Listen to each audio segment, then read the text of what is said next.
येणारा गुरुवार हा मार्गशीर्ष महिन्यातील शेवटचा गुरुवार असणार आहे. म्हणजेच येत्या 18 डिसेंबरला मार्गशीर्ष महिन्यातला शेवटचा गुरुवार असणार आहे.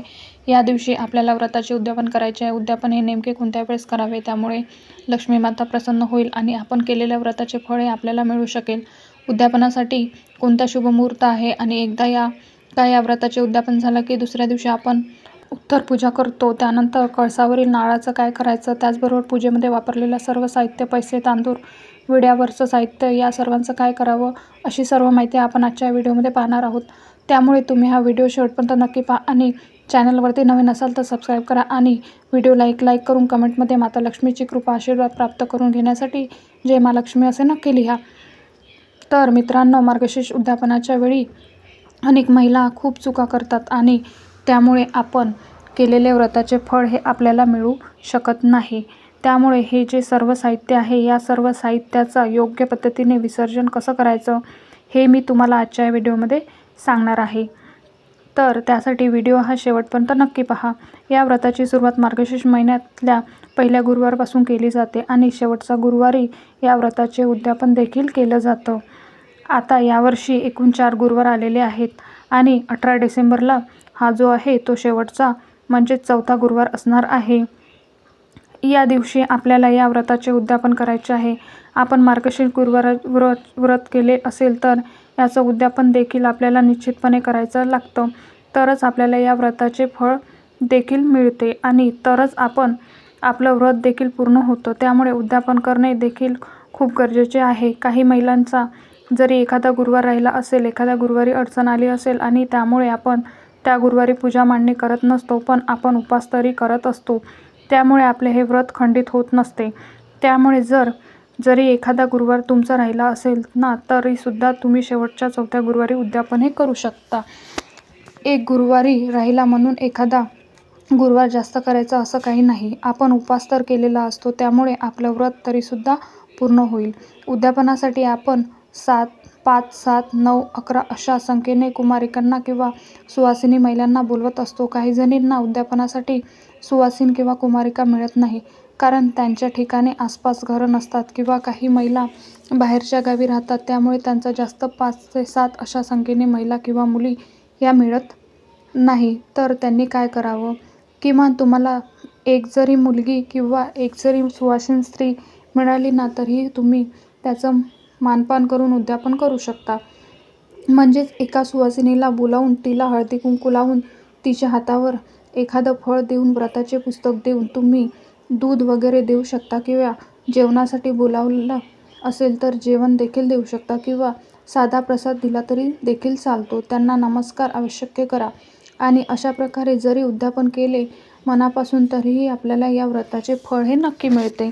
आणि चौथ्या गुरुवारी आपल्याला उद्यापन करायचं आहे, कारण मार्गशीर्ष महिन्यातील शेवटचा गुरुवार उद्यापन करावं असं त्या व्रतकथेच्या पुस्तकेत त्यांच्या नियमामध्ये देखील दिलेलं आहे. त्यामुळे शक्य झालं तर चौथ्या गुरुवारी उद्यापन करावं.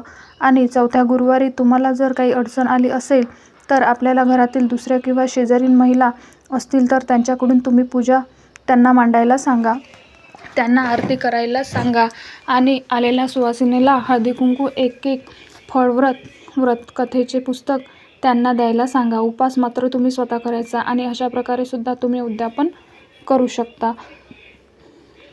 आता शेवटी तुमची भावना ही महत्त्वाची आहे. व्रतकथेच्या पुस्तकाप्रमाणे, त्या पुस्तकात सांगितल्याप्रमाणे तुम्ही या व्रताचं उद्यापन करायचं आहे. तर आता उद्यापन नेमकं कोणत्या वेळेस करायचं, तर तुम्ही पूजा जरी सकाळी मांडलेली असेल किंवा संध्याकाळी मांडली असेल तरीही आपल्याला उद्यापन हे संध्याकाळीच करायचं आहे.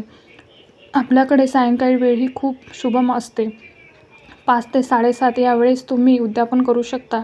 सायंकाळची वेळ ही लक्ष्मी येण्याची वेळ असते आणि आपल्या उद्यापन ज्या स्त्रिया बोलवतात तर त्या साक्षात लक्ष्मी स्वरूप असतात. साक्षात लक्ष्मीचं आगमन हे आपल्या घरात होत असतं आणि त्या स्त्रियांना लक्ष्मी स्वरूप समजून आपण त्यांचा मानपान करत असतो. त्यामुळे लक्ष्मी आपल्यावरती प्रसन्न देखील होते आणि त्यावेळेस वातावरणसुद्धा खूप छान प्रसन्न असतं. त्यामुळे तुम्ही सकाळीच गडबडीत किंवा भर दुपारी उन्हात उद्यापन शक्यतो करू नका. सायंकाळच्या वेळी आपण अगदी प्रसन्न मनाने आपल्या इच्छेनुसार या व्रताचे उद्यापन करू शकतो. त्यावेळी आपल्याला घरातील वातावरण हे प्रसन्न ठेवायचं आहे. आपलं घर स्वच्छ असणं गरजेचं आहे. घरातील सर्व दरवाजे खिडक्या आपल्या उघड्या ठेवायच्या आहेत. घरामध्ये भरपूर प्रकाश असू द्यायचा आहे, कारण माता लक्ष्मीचं आगमन हे आपल्या घरात होणार असतं आणि ज्या घरात स्वच्छता, शांतता आणि विचारांमध्ये एकी असते त्या घरी माता लक्ष्मीचा निवास करायला देखील आवडते. त्यामुळे लक्ष्मी योगाच्या वेळेला किंवा लक्ष्मीला प्रिय असणाऱ्या गोष्टी जर आपण केल्या तर माता लक्ष्मी आपल्या घरामध्ये कायम टिकून राहते. अशा प्रकारे आपण व्रताचे उद्यापन केलं की पूजा आपल्याला दुसऱ्या दिवशी म्हणजे शुक्रवारी सकाळीही उचलायची असते. तर मग तुम्ही दुसऱ्या दिवशी सकाळी लवकर उठून स्वच्छ आंघोळ करून तुम्ही देवीपाशी जाऊन दिवा वगैरे लावायचा आहे. देवीची उत्तरपूजा करायची आहे. मग उत्तरपूजा कशी करायची बघा. प्रथम सर्व पूजेवरती तुम्ही हळदी कुंकू अक्षता अर्पण करायच्या आहे. नंतर देवीची आरती करायची आहे आणि आपल्या हातून नकळत काही चूक झाली असेल तर क्षमा प्रार्थना करायची आहे. हे देवी आई, तुझे वास्तव्य आणि कृपादृष्टी आमच्या घरावर सदैव असू दे अशी मनोभावे प्रार्थना करायची आहे. आणि नंतर आगमन, पुनरागमन असे 3 वेळा बोलून घटावरील नारळ प्रथम उचलून ठेवायचा आहे. घटावरचा नारळ तुम्ही वाहत्या पाण्यामध्ये विसर्जित करू शकता किंवा तो नारळ तुम्ही फोडून प्रसाद स्वरूप म्हणून देखील घरी खाऊ शकता. जशी तुमच्याकडे पद्धत असते त्यानुसार तुम्ही करू शकता. पण बघा, नारळ फोडून प्रसाद म्हणून खातात, पण लक्षात ठेवा ही चूक मात्र अजिबात करू नका, कारण आपण जेव्हा गुरुवारची पूजा मांडणी करतो नंतर तो नारळ आपण कळसावरील ठेवलेला असतो आणि त्या नारळाची आपण लक्ष्मीस्वरूप पूजा करत असतो देखील. त्या नारळाला आपण वस्त्र घालतो, नारळाला देवीचा मुखवटा लावतो, म्हणजे साक्षात तर आपण त्या नारळाची लक्ष्मीस्वरूप म्हणून पूजा करतो. त्यामुळे तो नारळ फोडणे हे योग्य वाटत नाही. त्यामुळे तो नारळ तुम्ही शक्यतो विसर्जित करा किंवा आपल्या शेतामध्ये, बागेमध्ये तुम्ही त्याचं वृक्षारोपण देखील करू शकता. मात्र आपण तो लक्ष्मीस्वरूप मानून पूजेत असलेला आपल्या तो नारळ फोडायचा नाही. तर तुम्ही मी सांगितल्याप्रमाणे विसर्जन करू शकता किंवा त्याचे एखादं झाड लावू शकता. तसेच कळसामधील पाणी देखील आपल्याला तुळशीला सोडून इतरांना झाडाला घालायचं आहे आणि थोडे पाणी देखील तुम्ही घरामध्ये शिंपडू शकता. त्यानंतर पूजेमध्ये वापरलेले तांदूळ काय करायचे तर बघा, आपण पहिल्या गुरुवारपासून ते शेवटच्या गुरुवारपर्यंत प्रत्येक गुरुवारी तेच तांदूळ वापरतो. त्यामुळे बऱ्यापैकी तांदूळ हे खराब झालेले असतील, घरामध्ये वापरण्यासाठी जर योग्य नसतील तर तुम्ही ते तांदूळ पक्ष्यांना खाऊ घाला किंवा एखाद्या झाडाला बुंद्यापाशी टाका, जेणेकरून त्यावरील कोणाचा पाय हा पडणार नाही. जर चांगले तांदूळ असतील तर त्याची गोड खीर बनवून देखील तुम्ही घरामध्ये सर्वांनी प्रसाद म्हणून खाऊ शकता. त्याचबरोबर आपण कळसामध्ये एक सुपारी टाकतो आणि विड्यावरती आपण जे काही साहित्य ठेवतो तर ते सुद्धा आपण विसर्जित करायचं आहे.